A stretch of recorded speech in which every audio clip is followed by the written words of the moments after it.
Pulse of Africa, the face and voice of Africa. The story of resurgent and burgeoning Africa is here, only on the Pulse of Africa channel.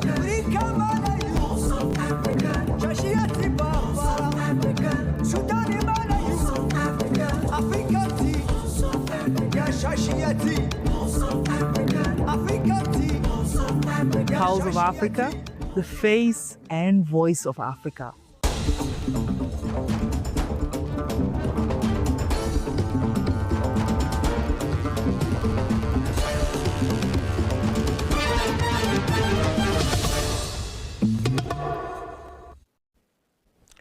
Hello, I'm Gamechi Samandida, your host for the news this hour. Stay tuned. We'll start with the welcoming of Sudan's UNSC Peace Initiative by AUC Chairperson.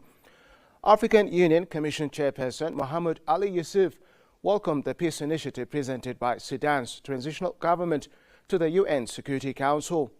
He described it as a comprehensive and forward-looking framework reflecting a strong commitment to ending hostilities, easing humanitarian suffering and preserving Sudan's unity, sovereignty and territorial integrity. The chairperson said the AU values the initiative's political, humanitarian and security components as a credible basis for sustainable peace and stressed that constructive engagement is essential to ending conflict and restoring stability. Yusuf expressed strong support for calls for an immediate ceasefire, civilian protection, humanitarian access, support for refugees and displaced persons, disarmament, security sector reform, national reconciliation and reconstruction. He affirmed that these components are essential for rebuilding trust, repairing the social fabric, and consolidating a united Sudanese state. He emphasized the need for an inclusive, Sudanese-led process grounding in transitional justice reconciliation, victim redress, broad political participation, and a single constitutional framework alongside free, fair, and international supervised elections. He reaffirmed the AU's readiness to work with the UN, Arab League, IGAD, and partners and its firm commitment to Sudan's unity and regional peace.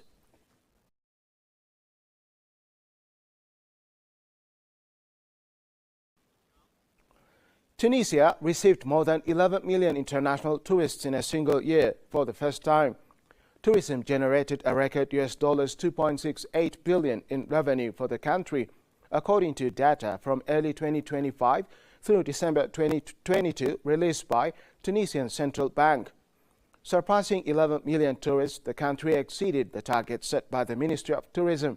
Revenue rose by 6.3% compared with the same period last year. In 2024, Tunisia welcomed 10.26 million international tourists, generating about $2.55 billion in revenue. By December 22, there had already been an increase in both tourist arrivals and sector revenue with this level of activity. According to the central bank, demand from neighboring countries for Tunisia as a tourist destination played a central role in the country's 2025 performance. Algeria and Libya were the main sources of visitors, maintaining figures similar to 2024 with around 3.5 million Algerians and 2.25 million Libyans. Arrivals from Europe totaled 2.5 million tourists, with France as the main source market.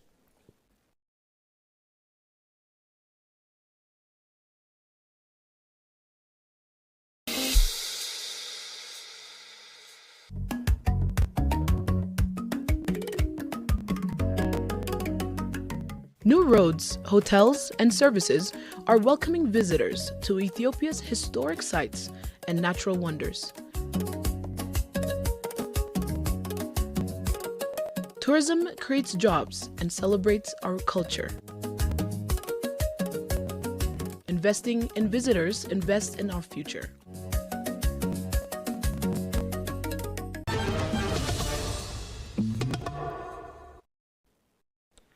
Ethiopia's pursuit of access to the sea is a strategic national priority that goes beyond political affiliations, Foreign Affairs Minister Gideon Timotheus told the House of People's Representatives.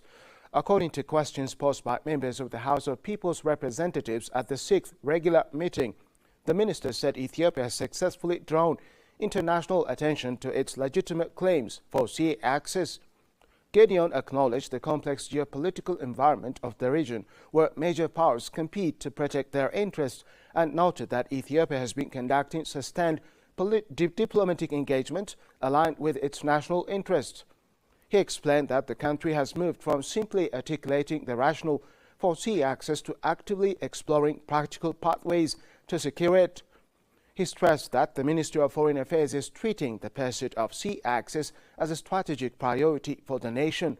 The minister added that Ethiopia's improving relations with most neighboring countries are helping to create a favorable environment for achieving this objective. He also highlighted ongoing efforts to strengthen regional ties through infrastructure cooperation, including electricity and railway projects. Gideon called on all Ethiopians to stand united in defending the country's interests on this critical issue, emphasizing that the quest for sea access is not only a government agenda but a long-term, generational, national goal that transcends political divisions.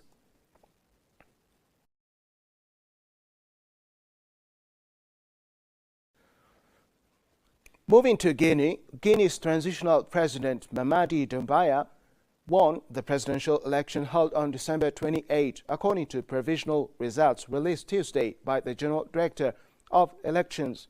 Provisional results indicated that Doumbouya secured 86.72% of the first-round votes, winning by a wide margin over the other 8 candidates. Abdoulaye Yero Blade, leader of the Democratic Front of Guinea, came a distant second with 6.59% of the votes. According to the Electoral Authority, about 6.8 million voters were registered for the poll, with a turnout of 80.95%.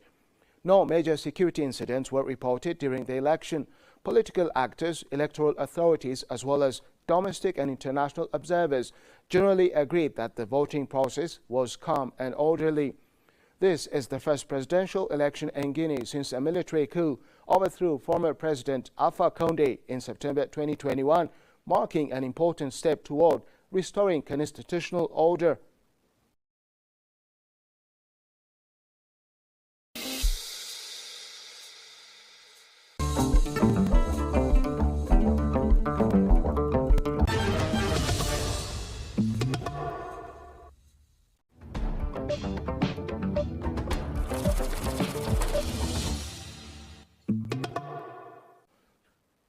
Moving on to business news, Togo's parliament on Monday gave final approval to the 2026 finance bill after a second reading in the Senate, setting a balanced budget of 2.75 billion CFA francs.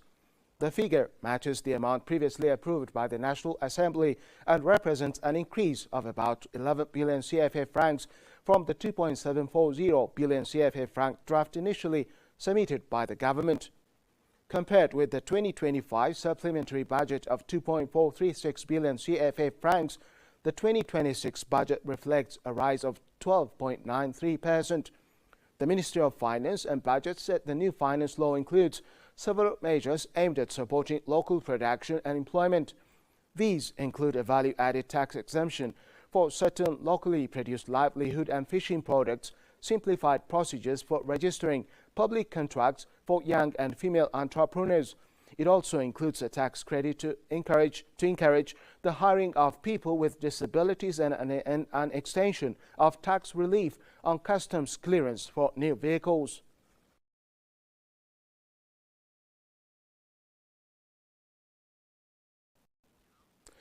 Moving to Zambia, Zambia has recorded about $14.71 billion in actualized investment from 2021 to date, the Zambia Development Agency ZDA said.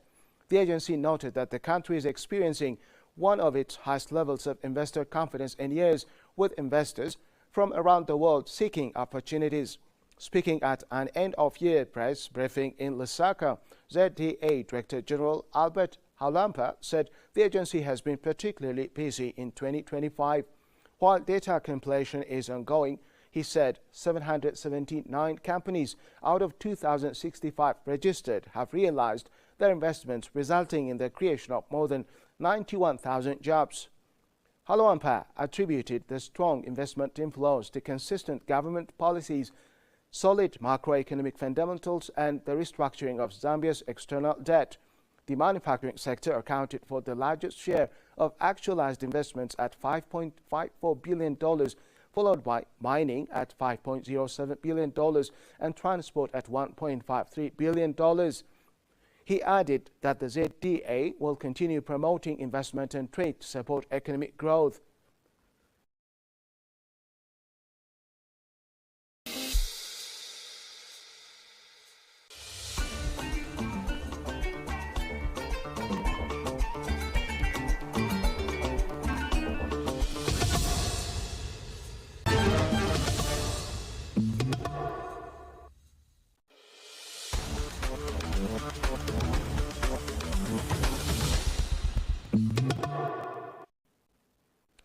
Now to sports news. Tanzania grabbed a second-half equalizer to hold Tunisia to a 1-1 draw in their last Group C encounter at the Africa Cup of Nations and booked themselves place in the last 16. It was only Tanzania's second point of the tournament, but proved enough for them to advance as one of the 4 best third-placed finishes. A piece of history then, as is also the first time that Tanzania, who will co-host the 2027 Cup of Nations finals with neighbors Kenya and Uganda, have gone beyond the group stage, although they are still to win a game as the final with a record of 5 draws and 7 defeats in 12 matches. Faisal Salum's powerful shot 3 minutes into the second half was enough to secure the draw after Tunisia, who advanced in second spot, had been ahead with a 43rd minute penalty converted by Ismail Garbi. Tunisia will now meet Mali in Casablanca on Saturday, while Tanzania face host Morocco in the first knockout round in Rabat on Sunday.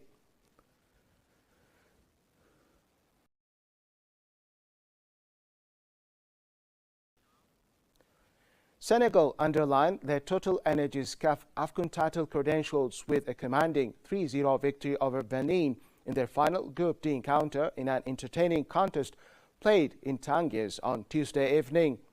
The former African champions made a purposeful start and were rewarded in the 38th minute when Abdoulaye Sekros highest to power home a header from Crepin Ditas, well-delivered set piece, giving Senegal deserved lead at the interval.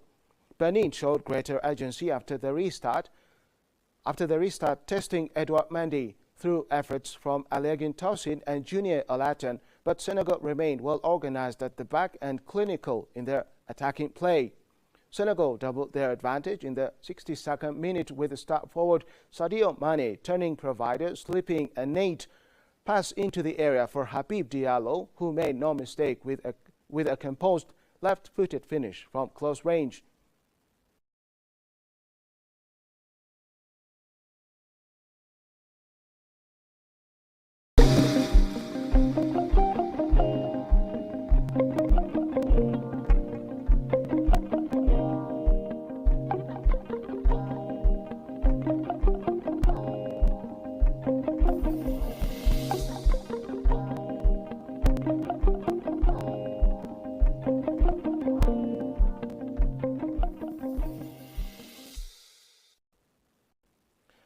Next are the most recent weather reports from the region.